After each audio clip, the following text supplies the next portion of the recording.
Hello and welcome to We, Me and Us. We are delighted to have you here as we dive into the exciting journey of leading, coaching and transforming organizations in our rapidly changing world. I'm Pierre Nice, your host and Agile coach. I'm truly passionate about sharing real-world insights with those eager to create meaningful change. At We, Me and Us, we're all about exploring new tools and perspectives that inspire impactful transformation. Let's embark on this journey together.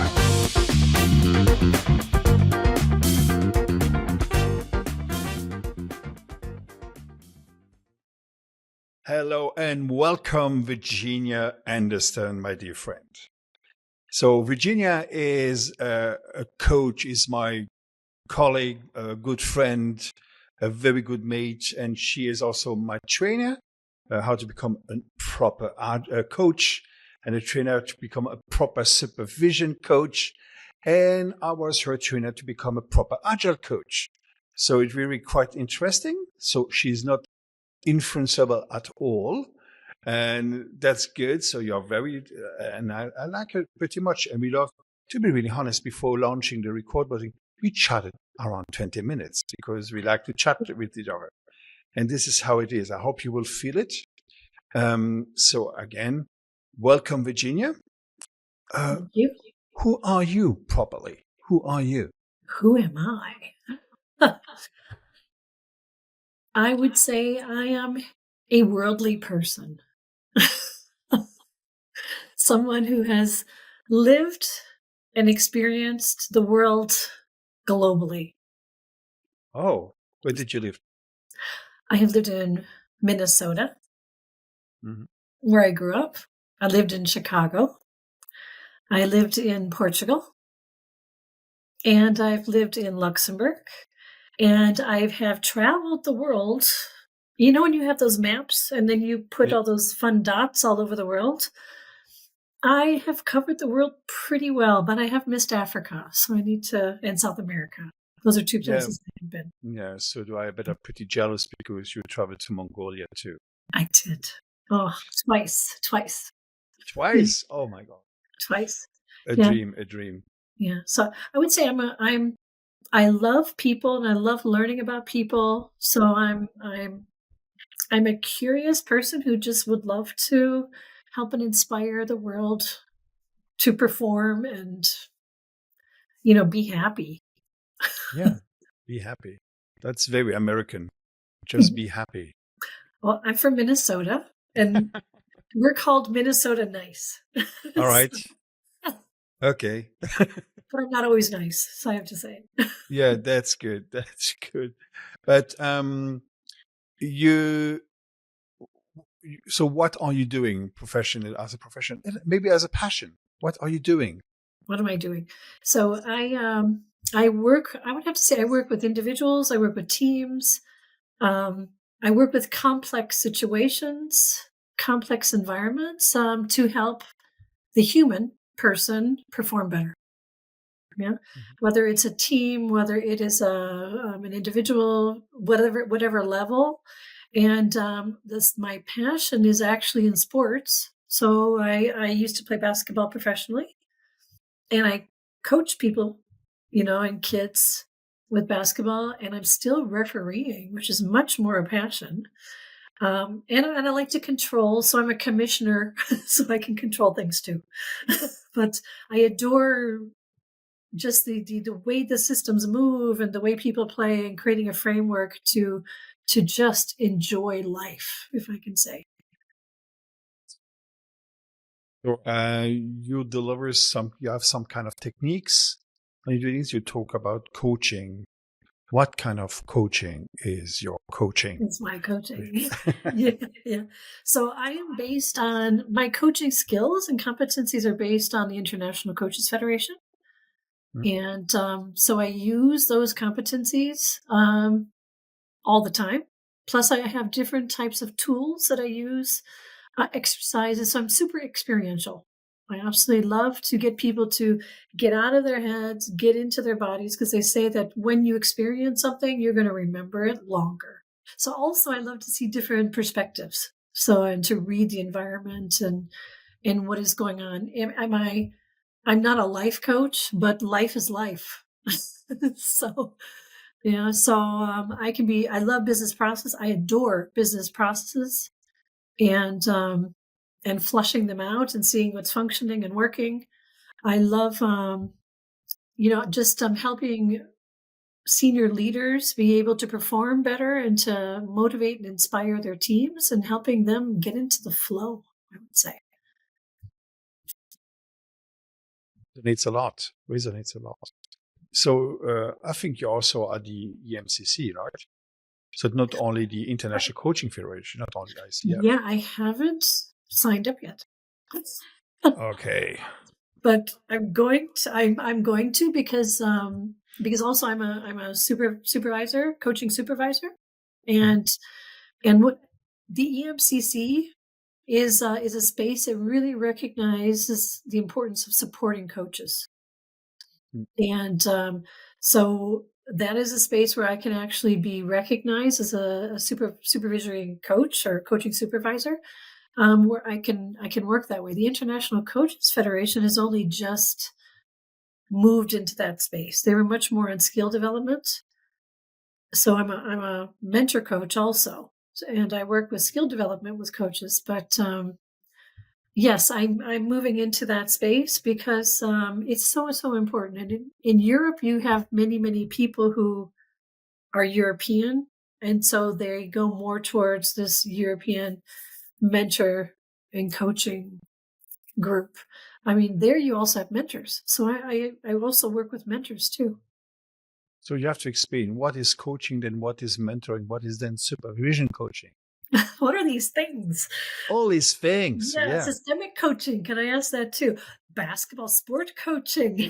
Yeah. Yeah. What are all these things? Yeah, coaching is where it's all about getting the person. We believe that the system will always come back into balance. We believe that the person has the capabilities to fix themselves and move forward. And so what we do is we partner with let's say individuals on their journey until they can actually function and work alone.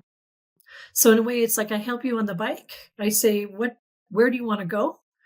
I want to go there. I say, great, I ride with you. If you want to veer off, you can. But I'm there as a support by using tools and techniques, almost as a mirror, to help the people really tap into themselves and become inspirational to help them to move forward and reach their goals. Speaking about myself, when I used to learn one of my daughters to swim when I was pretty young, so 3-4 years ago, and I was standing in the swimming pool, and then she was on a verge, quite anxious. They say, "Come on, darling, jump in Daddy's arms. I will catch you up." And say, when they jump, I make one step backwards. Yeah. So they have to go under the water, then I catch her up. And it sounds absolutely weird. It sounds, oh, this is a daddy thing. Yes, for sure, it's a daddy thing. I recognize it. But in fact, they lost the fear of water. Yeah. And the youngest even start swimming in the afternoon without any notion. So I was absolutely impressed. So, but is this coaching or masochism, sadism? Yeah, I think that's a really good question because I think you and we did an event years ago about what is agile coaching, what is sport coaching, what is mental coaching. And if you think sport coaching, there are so many things you need. You need to be a mentor to support and help the athletes, through your own experience. So, you're bringing that forward, helping them develop skills, like with the ICF. But also you need to be able to see the system, read what is happening, watch the momentum, also see how is the execution happening. So that's much more systemic team coaching. However, you will have the individuals who are just stuck. They just can't perform.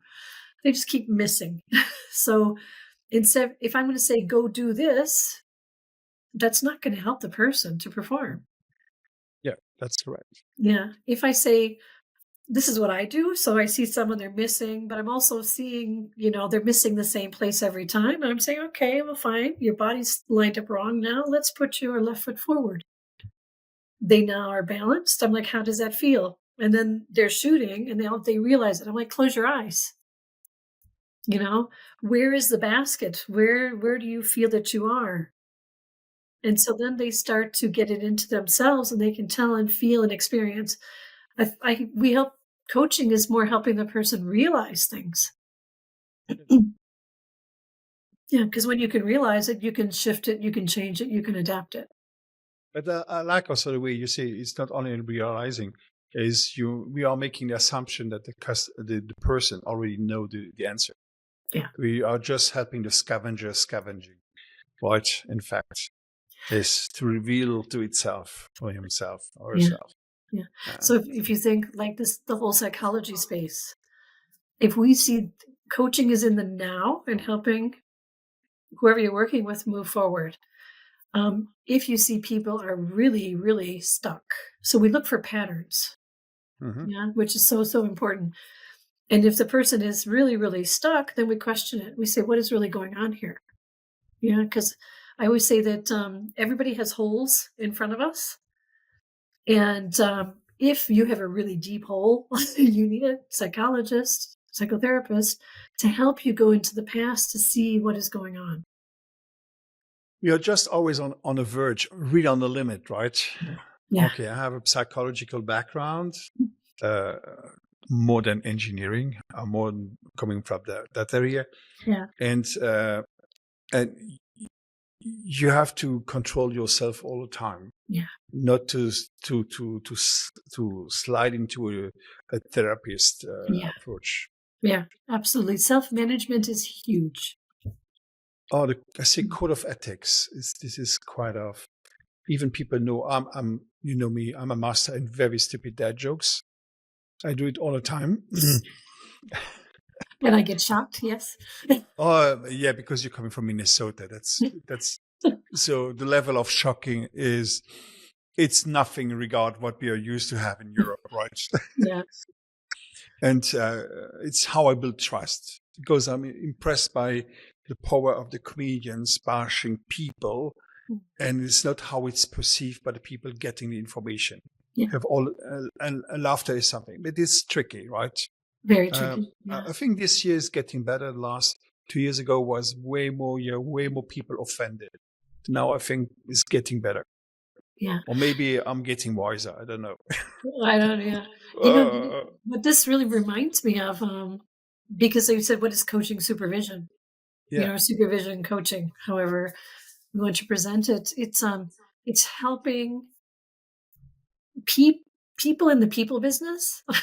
That's a good way of saying it. So it can be all sorts of coaches or even leadership, and it's about helping them see the system and their clients, and to perform better, to help them, the clients, be better. I didn't say that very well, but it reminds me of if we look at a system and the importance of supporting that system, and how it should move forward. I actually lost my train of thought. But no, you're absolutely right. It's very close to systems coaching or systematic coaching. Yeah. Very, very close, because you're looking at the different systems and the satellites and the system and the embedded who is in, who is out. And a point I discovered also, because I have been trained by you and as a rebel, right? Yes. And it's very, very helpful also for leaders. Yeah. Really helping.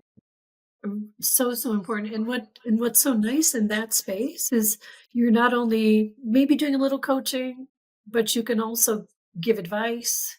You can create a space where the person can talk about things, bring out their own ideas. Mm-hmm.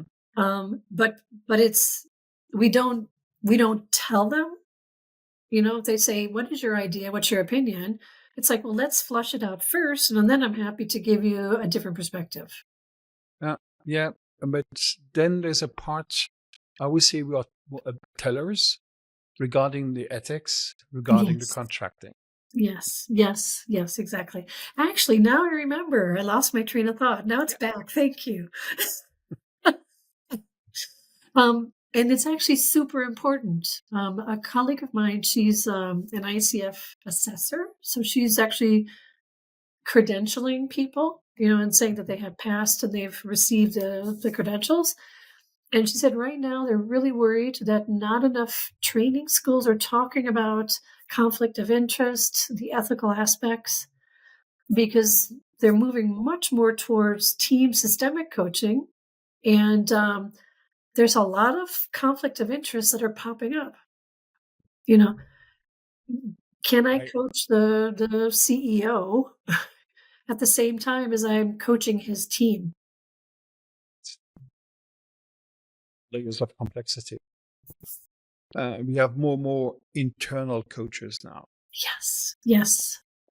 Oof. So how can we say no to your boss asking you for a feedback of the coaching session? I got this. People asking me, please make me a report on the coaching session you give. I say, I can't do this. You have to. So how many times can you say no before Mm. having the fear to get fired? True, very true. And you can't coach your boss, because here is you have a complicated relationship. It's impossible, right? It's impossible. Yeah, or your boss coaches you, it gets too personal. Mm, They can use coaching skills. I did it. Okay. I did it. I was senior manager, associate director in a huge consulting company, and but I tell it. So difference with we call it not subordinates, we call it reportees. And my reportees, we are not, so the good thing, they're not living in the same country, even not work on the same projects. So we have no conflict here, typically on interest. And I was really a people manager. Oh, I would love to have your opinion here. You can please challenge me.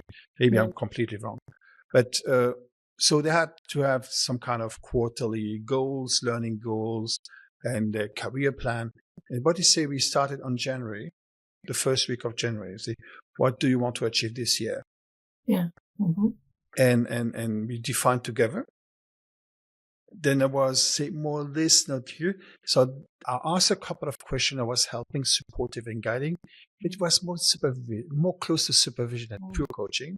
Yeah. In fact, I say we love now you do a meeting 1 hour every week, whenever you want. It's not a 360, and then it was purely coaching. How was your week? Any issues? How can you do better? What do you think we can do others? And you have this very concrete relationship. It was very personal and they knew me as good as I knew them. So we talk even about kids. They are able to talk with me during the time. Mm-hmm. And even we had queuing people having me because I was listening to them and say, yes, these are not resources. These are assets, and they become quite good. Mm. Yeah. And but here again, code of ethics plays a huge role. And even if you're a team coach, you have to understand, or if you're an agile coach, if you're in the one-to-one, the coaching session, you see here elements who become out of the range, out of the scope of activities, out of the activities of teams. And then we have maybe, let's say, you discover pain, you have something else. You have to say, I can help you, but I can't do it because I will have a conflict of interest. I'm your team coach. This is personal. Maybe I hand over to coaches available in the HR department, or maybe training and learning development, department, and there can hand over. You should know people who can do it. Maybe colleagues, because then it's clashing. Yeah, I would say. Because I was lucky enough to be internal learning development, doing internal coaching also. It's so important to contract up front in the beginning. And what are the expectations? What you can say, what you cannot say. We have this thing called designed alliance, design partnership. Yeah. Yeah. What do we need, for this to be successful? What do we need, in times of difficulty? What do you need from me? And I'm constantly challenging like project managers and all these people I'm working with. I'm like, I'm happy to use the tool. Now go please take it and try it out Yeah. as my stretch. So I'm Yeah. actually inflicting. Is it in the truest form of coaching? Technically, no. Mm-hmm. But I think where we have to really be careful is, especially because I worked in human resources. Are you giving them bonus? Are you the one who says they get a bonus? Are they the Right. one you say you're going to be promoted? Are you the one who's, where they're giving you the ratings? Because this is where if it gets too personal, then you could be in a difficult situation. Yeah, this was where I was on the verge. And I say by default, you will have the maximum rating. Because, Yeah. no. Let me finish. Uh, I'm an HR person, can you tell? yeah. No, I say I will do my best to support you, to coach you, so you get the maximum level, the maximum of the notes on the degrees or whatever. This is why I do the coaching. That's the purpose of the coaching. Yeah. And then maybe they understand why they didn't get the note, and it was fair. Yeah. But yes, it's not really coaching here, right? Yeah, exactly. Because if we're really using the core competencies, we're getting into very, very personal spaces. But that's an element which is very important if you do supervision coaching. Yes. Also, yes. Yeah. So, However, what's like with the coaching, people are working on different topics and they're moving forward along the way. The difference in coaching supervision or supervision is they bring a case. in case, A right? case. Yeah, case study. Oh yeah. Something that has happened, a scenario, and then we hash it out. Oh yeah. And seeing different perspectives and different ways of working. We also have something which you can use in coaching because we're also reading the environment. We're reading energy. We're reading all these different reading patterns. So if I'm talking to you and you are like, okay, I need you to tell me how I need to work on this specific scenario. And you have a look on your face and you're like that. And I'm like, well, how is your client right now? How are they acting? Well, they're telling me I need to be told. Tell me Not I what to need. do. I have to. I need to. Yeah, exactly. What could be so interesting is how you're talking to me could be a reflection of how the client is talking to you. Usually it's the case, right? Yeah, It's many it's times. some kind of echo, right? Yeah, or transference is a nice word, or Yeah. counter trans. If you really go into the psychological space, Yeah. so I how to deal with that? Have a helicopter view. It's yeah. like, okay, if I'm acting this way, what do I need to do in order to shift that back with my clients? Yeah. Uh, if I rethink on my work, sorry, I bring everything to me because indeed I'm the most important person. Okay. But I told you I use a lot, and I use a lot of clean language approach because I want to bring people on a metaphorical area. Because metaphorical is how when you use Legos, if you make people draw or use clay or something like this, Yeah. it's metaphorical. And the metaphors are, let's say, the common language on the whole planet. Mm. Because when you work with different culture, different languages, you have to adjust complete, but you have just to draw, right? Draw how to make toast. We discussed about this, right? Yeah. Sounds Exactly. stupid, but opens a lot of things. And you can ask, okay, and when I let's say coach product owners or business owners of business, who have a connection with the customer say, oh, this customer doesn't understand what he wants. It's very complicated. I don't understand. I don't get it. And I say, would you like I come with you? I will make facilitating the conversation. I will be the diplomat here. I will be the United Nations. Right? All right. Then in the conversation, you ask us, hey, customer, please draw me what you want. Yeah. And it's very interesting, gives you a good feeling when you have at this moment, or let's say after 10 minutes, the customer drawing on one part, and you have the leader, maybe the producer, taking also a pen and they're drawing together. Yeah. This is awesome. Oh, that's great. Is that right? No, you have this kind of, they're coming together. This is awesome. Oh, it's incredible. And what I love in team coaching, systemic coaching, is there's so many interesting tools, but it's fleshing out their vision. Yeah.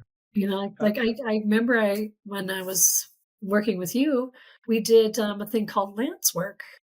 Oh yeah, you did it. Yeah, I did it. I was an operational group, and they needed to really see how do they function and work. So they had a bigger picture. And I remember I had one person walk up to me and saying, "You're making us have a helicopter view of our business." I said, "Yeah." Yeah, that's the thing. Yeah. Yeah. What are your commonalities? It's amazing. Yeah, it's missed in most of the company. We have do something similar with let's say every week, because I have workshops every week since last May and until the end of March. So we'll have 600 people coached, trained by me. Yeah. So that's why I'm looking exhausted. And you helped me also on the first edition. And the part is draw me how you work. Yeah. And then how do you work as a team? Yes. And then you pick this picture into and how is your department working? Mm-hmm. It's not about somebody coming with a process engineer designing the process from the helicopter view only. Mm-hmm. This is really going to the shop floor on the Gemba for the lead people. You're going and then you move upstream. Yeah. Mm-hmm. So it's yeah. And you know what I'm doing with that also is I'm having them draw constellations. Oh yeah. That's cool. And I call it's their sphere of influence. Oh. So they're creating their bubbles where they're at. Mm-hmm. So where can you influence? Where do you not have influence? And then where are your relationships? Are they strong? Are they weak? Are they broken? What do you need to do? And then I have the team all do their constellations. And then it's all on a big table. And they're saying, okay, I see where my interconnections are. I see what I need to work on. And then you can drill down even into the job, the skill set. Because my absolute favorite thing from my HR days is to create skills matrix. So you have a full map of your entire skill set of your organization. Yeah, that's great. It should be a bubble. But actually, let's say there's a huge place of improvement. So it's maybe not growing the right direction. It's growing mostly downstairs. Yeah. So we want to have a lot of standards because standards are easy to sell.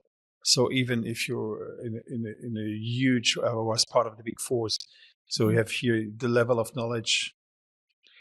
If you want to have skilled people, just go to see a freelancer. They're mostly there. They're more interesting. But it is like it is. It's no judgmental at all, even if it sounds like this. No, it is like it is. You have to be able to handle this. But can I add something too? Tell me. I mean, what is coaching based on? It's based on competencies and skills. And what kind of competencies? Uh-huh. So one of them is they switched it around, listening actively. So, okay, that's a big word. Everyone talks about it. But then if you really drill down, one of them can be hearing what no one is saying. I have the trick with active listening is You have to actively listen to me. Oh God. Now, Uh, I started shaking too with yeah, with sure. the camera. But if you think about it, it's taken it to another level. It's like, Yeah. yes, I'm listening to you. Now I'm stuck in my head because I'm thinking about what you said, but then I'm not hearing other things, or are we connected, say level 2, that we're really in the flow? Or am I listening at a different space? Am I recognizing patterns? Am I reading the environment? Am I seeing what is actually happening? Or then I call it level 4. What are the embedded systems that are functioning that are influencing? So I'm really turning up the volume, and I'm hearing and seeing, but I'm able to differentiate. My new word, patternize. Or see the micro things that are happening with the individual in front of me. If a person is like this, yeah, I'm great, I'm really happy. Are you really? There's a mixed message.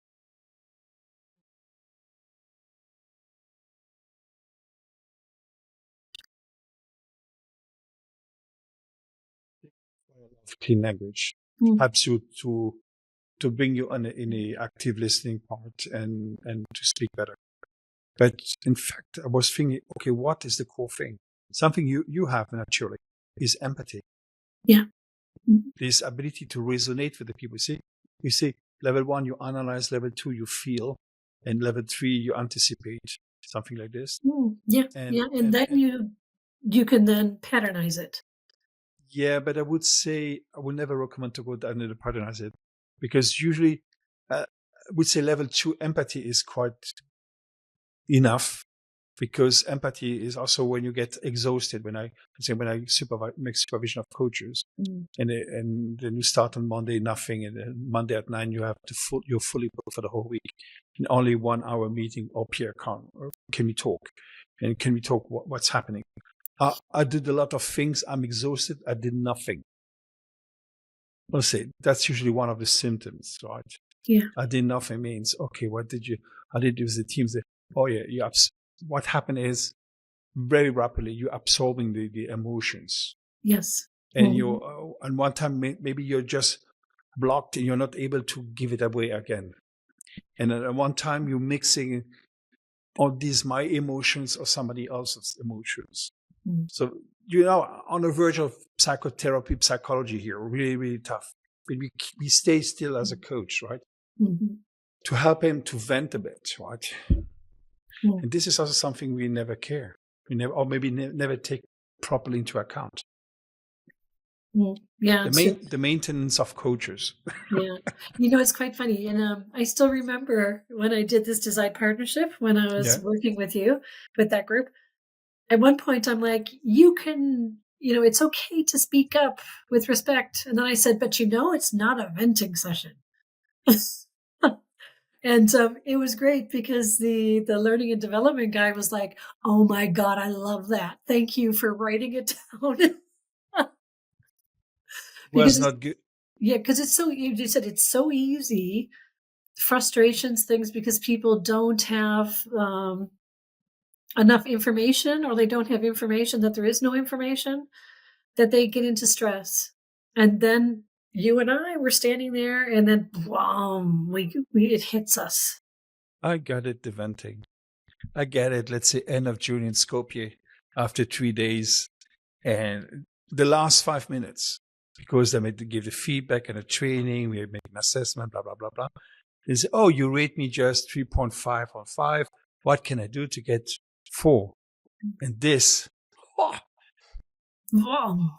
Yeah, what is happening here? yeah. And all looking about my sponsor, Lee, and another coach. So they vented. And then I discovered, okay, then we adjusted the training. The tension was too high. I asked them way too much. So that's also the reason. But in fact is, they needed also space to vent. Yes. Yeah. Yeah. There's times where they have to, but if you're standing there, they're venting at you. Why don't you walk around, sit next to them, and say, "Okay, let's vent to the wall." Yeah. There's a technique we are using is the wheeling wall. Mm. the wall of complaints, Yeah. or sometimes you call it also skunk works or skunk work areas. So not doing this innovation part, what skunk work means, but this is a work. This is a place you have to be able to shout, Yeah. to get out, right? Yeah. Yeah. It's important, actually. Super important. Yeah. And I added a new thing. Another room is a room for idleness. Okay, what's that? It's just doing really nothing. 30 minutes, 30 or even 15 minutes doing nothing. Meditation is doing something. You know, we tried it in Luxembourg together. Yeah. So I'll do meditation. No. This is doing something. Do nothing. Idleness is doing nothing. Then you discover it's very, very complicated to be idle. Mm. Very, very true. Because the brain doesn't shut off. No. And it's maybe a good step to go then to meditation. Even meditation is not idleness. Idleness means nothing out of nothing, right? Yeah. And it's super complicated. Even procrastination is doing something, right? It's true. So then you can. The idea is coming with idleness, even as a technique for coaching, is settle down. Just make a pose. Just make a pose. Or we can make the pose. So in German, instead of let's breathing and make quiet in silence. Sorry, I cannot be silent. My brain is going in all directions. If you're in the silence, it's impossible. For me, silence, I'm boiling internally like, no, I don't want to be silent, right? Something horrible. But idleness is, I discovered this in creativity. This is good also in decision-making processes and getting options for decisions. Very interesting. Yeah, I find that when I'm doing, I have this deep democracy exercise, an emotional debrief at the end. Oh, yeah. Yeah, sometimes it's, I'm frustrated, I'm irritated, they're in a space that's heavy, but it's cool because then it's like, take that energy and how can you then take it and then help yourself move forward? Yeah. I love your approach on deep democracy. That's very, very, very, very powerful. And there's a lady, she's a coach in Austria. She took it also. And she's charging way more than us on the leadership. Like the leadership training of 2 days is cost nearly 10,000 euros. Sorry. And she used mostly Argent Animal Farm and and your game, Deep Democracy. This is awful. And us. You know, I realized something yesterday because we're going to do a talk on National Women's Day or International Women's Day. And there was a woman who's an athlete. Yeah. She's a lot younger than me, but she's on social media. She has 12,000 followers. So we said, it's a British Chamber of Commerce. And we said, oh, yes, we'd love for you to come talk. She says, can I get a fee? And so she asked for money. And my first reaction was, I'm old. It's not in our mindset. Because it's, what is this value? And I find it super interesting. Where is this? We are providing an unbelievable value for people. Yeah.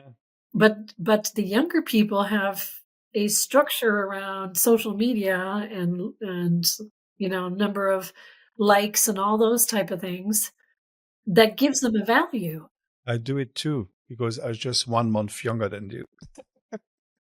No, I started doing too, but now is how much you charge. Yeah, and the thing is, they almost have a pricing because they're getting value because they have so many followers. Because many of these people. Oh yes, but it's not only. Oh, that's an interesting point. It's an unplanned topic, good topic. I used to say no to conferences. So I get the invitation. Oh, there is an award, blah blah blah blah. Come to Hong Kong, and you have the award. I say, what award is this? Oh, this is good for you for the legacy. I see. You know me. Somebody talking about legacy. I don't give a damn about my legacy, right?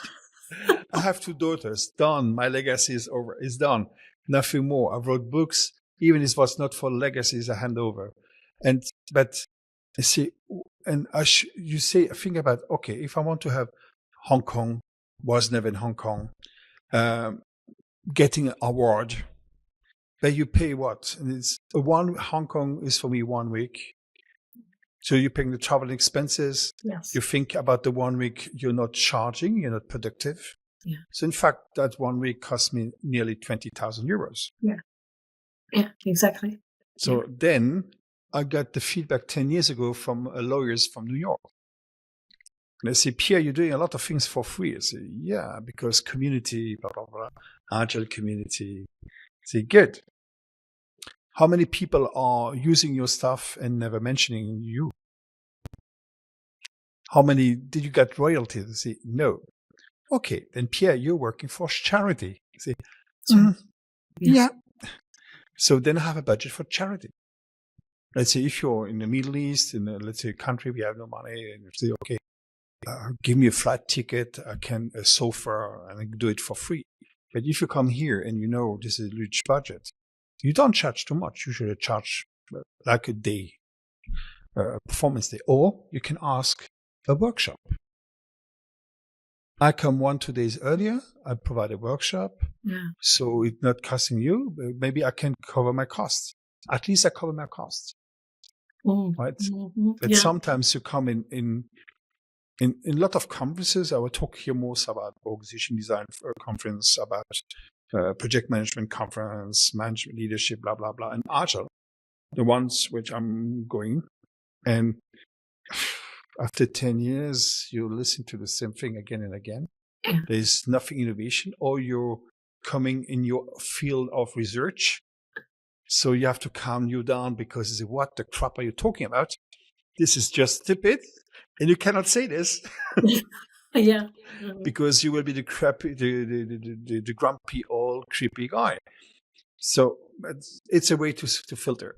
And maybe it's also a way to say, okay, fine. And watch, and some colleagues are no longer attending any conferences for certain reason. We have famous people that take between $4,000 and $15,000 to come to talk in a conference. Yeah. And if you're this kind of American huge speaker with the millions of followers, they're asking for $150,000 to $2 million for a set. Yeah. Being on this circuit, Now it's about the return. Yeah. But I have to agree with you. Regarding business, both of us, we can do really better.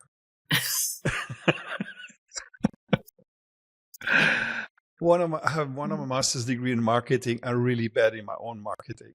That's why we have the same marketing lady helping us. And she will hate calling her marketing lady. Yeah. But, you're so right. I mean, how many people have refereed over 1,000 games of basketball and dealt with personal, dealing with system, with teams, with being able to in a way influence the environment, but let the environment flow. How many people can say they've done that and then create a game for leadership, analyzing what are the leadership skills and creating a safe space where people can actually learn from a sport perspective, and you don't have to be an athlete to do it. Yeah. This is what I do every day. This is like so easy. 70 people, no problem. Yeah. And so something quite similar in the same vein. So I'm barely in the agile world, and it's not the agile, it's not about software engineering, it's about a new way of working, right? Yeah. So we talked about, you see here, emerging pattern in the system thinking. This is what we call complex systems theory. The complex system theory is adding more diversity in the system, then you see emerging patterns. Yes. So the thing is, this is a never-ending story. But this is where the real co-creation happened. Yes. This is where the real problem solving happened. This is where you can express your uniqueness. You can express your full potential in that part. But we want to have over control, which is what we so complicated system with a simple outcome. This is a production line. You're not working in a production. It's not Charlie Chaplin, work in a production line that'd be crazy in this old movie. We are not robots. No. And if you believe you can change people with AI, then maybe you're completely wrong. You don't understand your company at all. And the human factor is super important. But Incredible. that's something. I mean, I worked in the financial sector Yeah. in massive international banks. Yeah. It was wonderful because I remember once I was managing the document management team. They knew the process. They knew if something was going to break down. They were in total control of what was happening. And then you had managers coming in freaking out because they didn't even understand the business process and how it functioned and worked. And the people on my team used to call and say, "What is wrong with them?" Here comes a thing where coaching and supervision can help. Mm. Because we have to explain management that their system is different than the operations and the people in the shop floor doing the work. And even the C-level has a different system. Yeah. Then I love to ask C-level, I say, who's your customer? I say, customer is bank here. Say, no, C-level CEO, your customer is all shareholders. That's why you have a COO. The CEO is in charge with milking the cow. Yes, right? Exactly. Yeah. Right. You are on the branding, on the image. Your job is for NASDAQ. Your job is here, right? Yeah. So, and that's how it is. That's why then it's okay having at this board lawyers, professors of university, researcher, mostly people with very well skills, and you will never find head of HR there because it's too low. But these are politics, and it's okay. This is also their mission. The problem is when their mission is lost and they believe I'm at the top, I can control everything. Yeah. That's a no go. Then you can go every layer and you can ask, hey, what is your mission? Are you really caring about that level or do you need more? Then you have multiple layers. Then you see we have way too much layers. How can we flatten this? Right? Yeah. Yeah. Mm. All right. Virginia, we had also this awesome workshop. You come to help me with another friend, Pierre. We kicked off with a customer in Frankfurt in 2 days workshop on leadership in agile transformation. So we had 60 managers, middle managers, and senior managers, and we split it up. How was your experience? It was fun.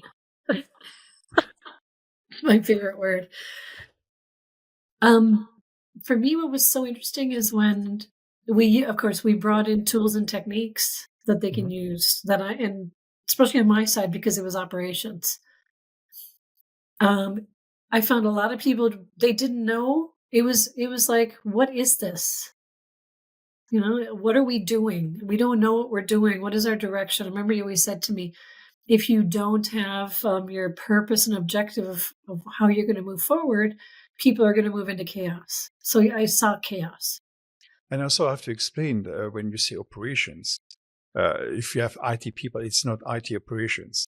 What you see operation is back office, legal department, Yes. procurement, HR. all this HR, all these people. So it's not IT, is the whole company. The whole company. Is the whole company.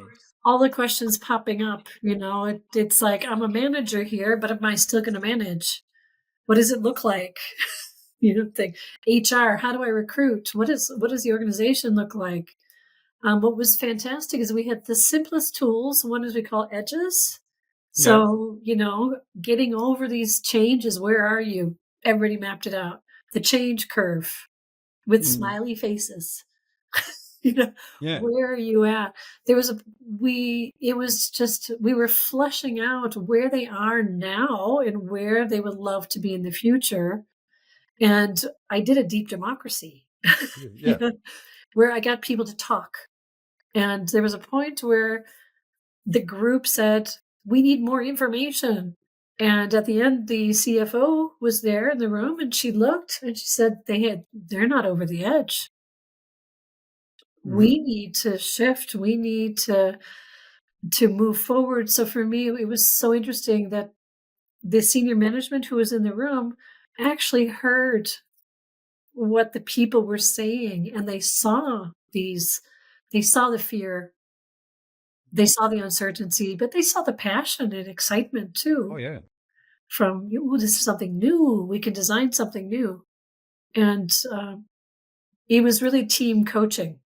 It Yeah. was bringing out the voice of the group, finding a direction, and also helping the leadership say, "Okay, we know what we need to do to help our operations function."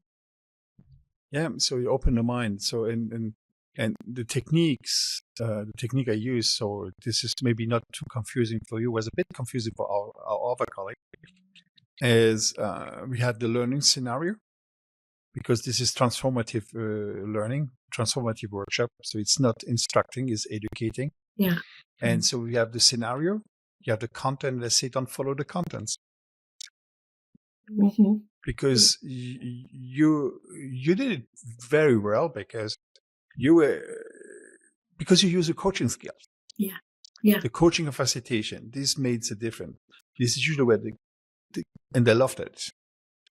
Okay, what happened after I can also tell you. After I have to translate, because usually then people goes down to earth and is, yeah, this is what, so high level, they start discussing. The normal. Don't, they're not telling, I loved it because I'm a professional, And that's they're the getting over game. the edge. So then it's coming more in my domain, is because I'm translated this in facts, right? Yeah. And so, and this is great. And because they need this. Again, coming back to the contracting, right? Mm. Anyways, it was great. And I will invite also Lee. She want to come in a podcast. So you have the direct feedback and how we have the relationship, because this is here, and Lee, her. Mm. It's we don't want to have this traditional relationship. We are partners. Yeah. Really. And can I add to that? Because I think that's so important. Many times you bring in trainers, consultants, whatever, they have their agenda and they have their agenda. Yeah. In a way, it's like execute, execute, execute, energy this way, instead of hearing what is the need of the group. And or what's hearing, like Lee, who's a partner, she grabbed me, she's, "Virginia, you have to do a deep democracy." She told me, she's like, "You got to go over and do it. You got to flush some stuff out. Just go do it and see what happens." So I shifted what we were doing, and we did it. And the realizations that came out of it were so important. But being in this, hearing the voice of the need of your client, and partnering with them is so important. And because of that, I shifted and I could try out something new and pull from, And which is coaching. So for the listeners who don't really know what you think, so we're talking about the customer. So my sponsor on a project, we're running all the workshop, open Europe. Pierre, do this, and it's very constructive, because she's also a certified agile coach, so we know each other since I was her mentor, and it's the same level of communication that we have both together here. So it's trusting. So Yes. it's really we are pushing the partnership very, very, very far. And to be honest, it's very comfortable. And you're able to do way more in that limited time. Yeah. That only respecting, I want to be corporate, I want to be compliant, I want to be here, I want to follow the process.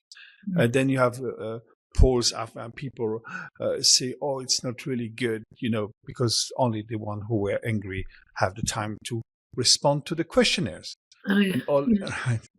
Can I also add, just this partnership is so important, because the internal agile coach, their intuition, they're feeling the people's pain.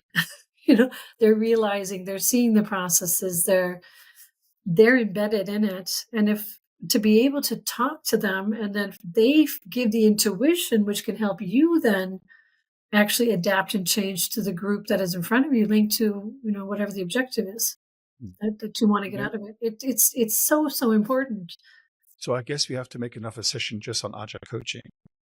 And so you can have your point of view as non-IT developer, engineer, whatever, but you're using agile coaching techniques.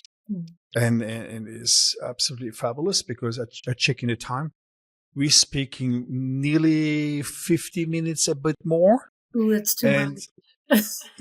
And to be honest, if you are not slowing down, we can talk for the next 3 hours. At least I can do, right? That's this is a driving podcast. Yes.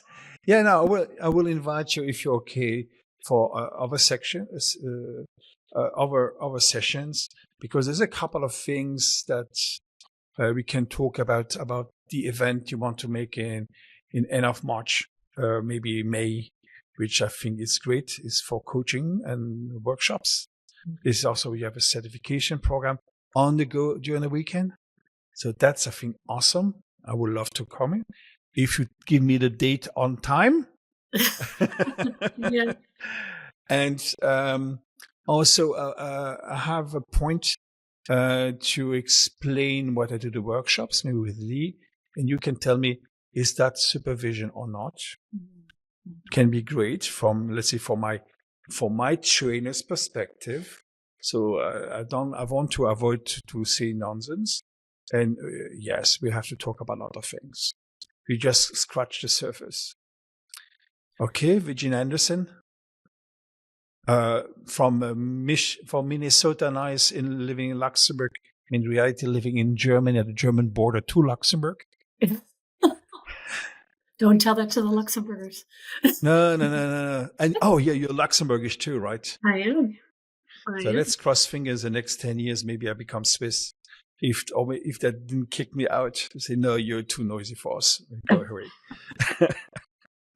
Okay, Virginia, was a real pleasure, and looking forward. And for the audience here, listen or watching us, just like and subscribe would be great. So I know that maybe I'm not talking only for my whole family. And you have comments? All comments are welcome. If you have suggestions for other people to invite, I have already a list. And would love having a chat, or even you. So welcome. Have a lovely day. Stay tuned and have great fun. Thank you so much. Thank you so much for joining us at We Win Us. We are excited to be on this journey with you as we support your growth as a leader and change maker, helping you build resilient and agile organizations. If you enjoyed this episode, we'd be grateful if you could share it or connect with us on social media. And if you or someone you know has valuable insights to share, please reach out. I'd be thrilled to feature them. Until next time, keep evolving and stay inspired.